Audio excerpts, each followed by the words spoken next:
butang ang posibilidad na magtagpo ang dating magkatunggali ang mga Marcos at si dating Vice Presidente Leni Robredo para harapin si Vice President Sara Duterte. Ayon kasi sa isang political analyst, maaari umanong suportahan ng kampo ni Pangulong Bongbong Marcos si Robredo sa halalan 2028 kung wala silang sariling kandidato. Ang buong balita sa kwento ni Joshua Dayan-Dayan.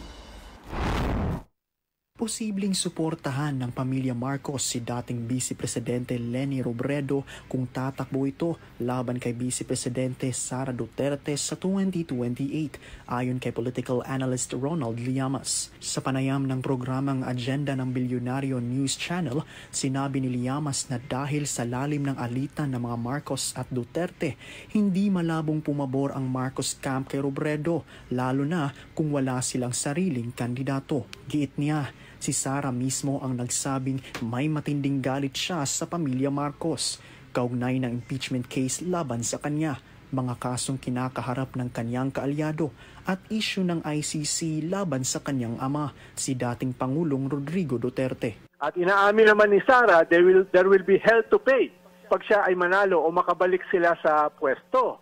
No? Lalo na sa ginawa sa kanyang tatay, na inaresto at pinadala sa ICC, lalo na dahil sa impeachment case laban sa kanya at laban sa mga kaso laban sa kanyang mga kaalyado. Kaya talagang galit na galit siya at inaamin niya na hindi sila makakalimot, no? At sila ay gagante.